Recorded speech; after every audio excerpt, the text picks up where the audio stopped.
Bienvenue à tous, ravi d'être avec vous. Nous allons parler aujourd'hui de la maturité, plus précisément la maturité spirituelle. Mais la maturité, le Larousse définit la maturité comme étant l'état de ce qui est mûr. Il le définit aussi comme étant la période, comme étant la période de la vie caractérisée par le plein développement physique, intellectuel et affectif. Et cela m'a renvoyé tout de suite à Luc 2,52. La parole dit que Jésus grandissait en stature, en sagesse et en grâce. Dans la version Semeur, à la place de grâce, on dit qu'il se rendait il se rendait toujours plus agréable à Dieu et aux hommes. Il se rendait toujours plus agréable à Dieu et aux hommes. Comme tous les parents, Dieu veut que nous puissions grandir.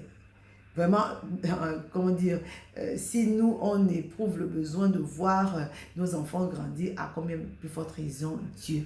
On peut voir dans Romains 8, 29, c'est vrai que la priorité de Dieu, c'est que tous les hommes soient sauvés et parviennent à tous les hommes soient sauvés, parviennent à la connaissance de Dieu. Mais ensuite, ce qu'il veut, c'est que nous puissions mûrir à l'image de Christ. Amen. Et ici, quand on parle de la maturité, c'est la maturité, mais la maturité spirituelle, la maturité spirituelle, c'est grandir, c'est tendre vers la stature parfaite de Christ, c'est tendre à l'image, à la perfection de Christ. Amen.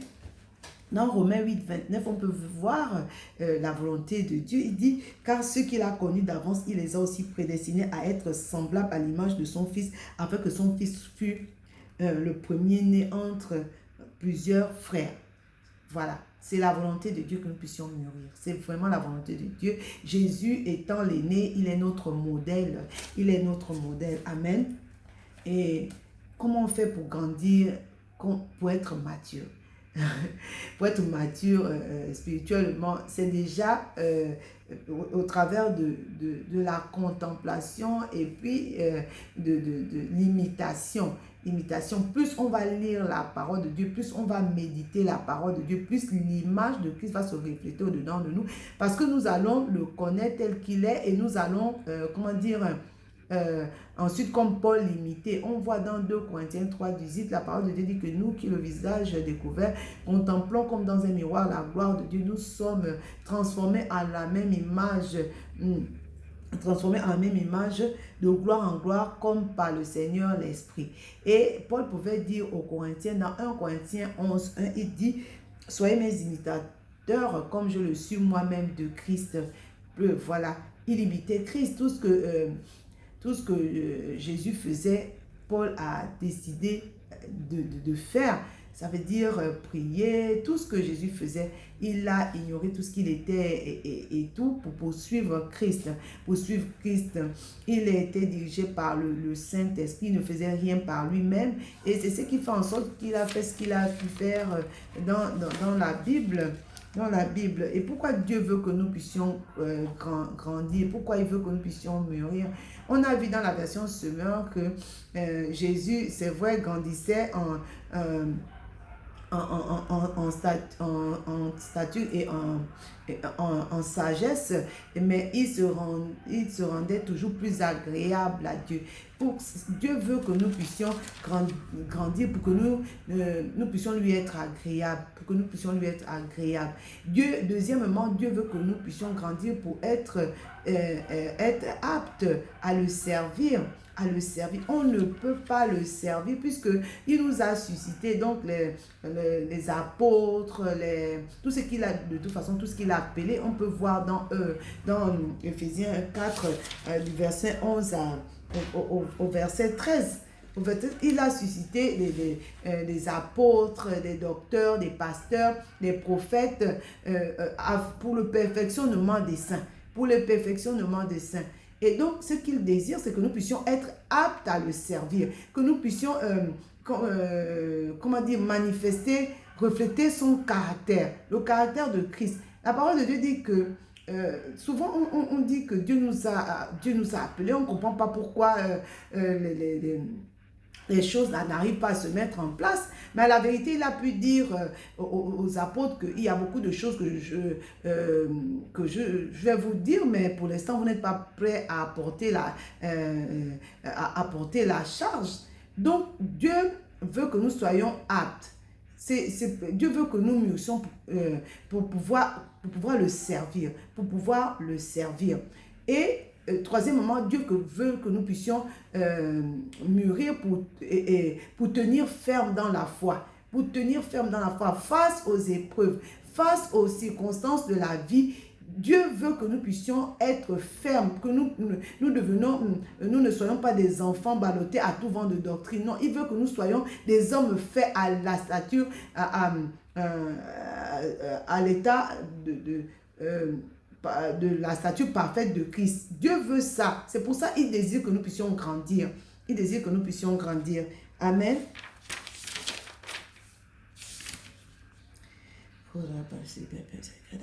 Et il faut dire que lorsqu'il dit de tenir ferme, parce que les épreuves vont excusez-moi, on va revenir dans le deuxième point. Là, on dit que Dieu veut que nous puissions grandir, il veut que nous soyons aptes.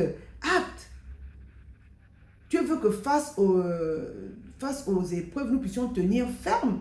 Donc, je disais que lorsque on est en train, on se dit que Dieu nous a appelés, les choses ne sont pas rentrées en place, mais il faut à un moment donné qu'on réalise que ce n'est peut-être pas le diable ou quoi que soit d'autre, mais c'est nous qui refusons, de nous laisser façonner à l'image de Christ.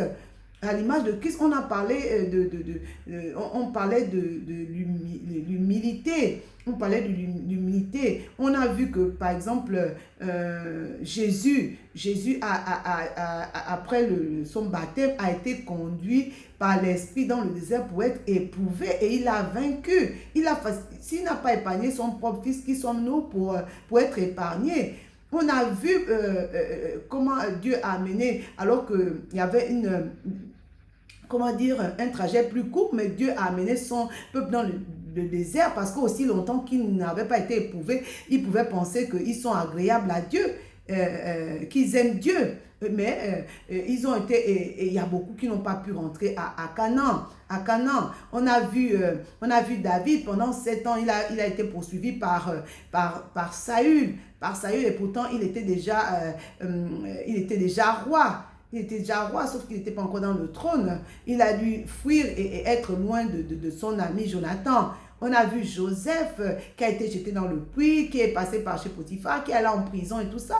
Mais ils ont réussi les tests. Dieu veut que nous puissions réussir les tests. Dieu veut que nous nous laissons façonner par lui. Et puis l'épreuve ne nous rend pas mauvais. L'épreuve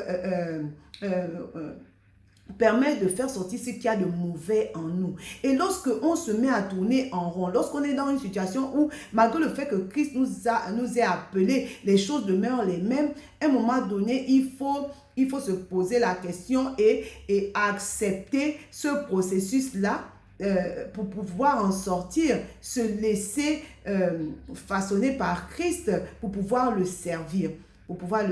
Amen.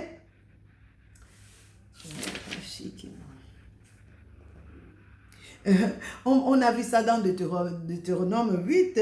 Il dit: souviens-toi du chemin que l'Éternel, ton Dieu, t'a fait faire pendant 40 ans dans le désert, afin de t'humilier et de t'éprouver pour savoir quelles étaient les dispositions de ton cœur et si tu garderais ou non ses commandements. C'est ça, ça sert l'épreuve. La parole de Dieu dit dans Jacques qu'on doit regarder, l'épreuve doit être pour nous un sujet de joie. Amen. On va dire que c'est l'épreuve qui nous qualifie. C'est l'épreuve qui nous qualifie à le servir. C'est l'épreuve. Lorsqu'on réussit l'épreuve, nous sommes à même de recevoir de Dieu la grâce, les faveurs nécessaires qui vont nous servir pour son peuple. Il faut dire que, comme on a dit dans d'autres vidéos, c'est que Dieu ne nous a pas suscité pour nous. Il ne s'agit pas de nous, il s'agit il y a un peuple nombreux qui attend notre obéissance. On a nos parents, on a nos proches qui doivent être sauvés. Donc, à un moment donné, on doit arrêter d'être égoïste et accepter de passer par le creuset pour pouvoir que le Seigneur puisse, comment dire, révéler ce qu'il y a de mauvais en nous et à ce moment-là, nous pourrons le servir dignement. Amen. Nous allons continuer la prochaine fois sur un autre aspect de la maturité. Pour aujourd'hui, c'est terminé et à très bientôt. Merci.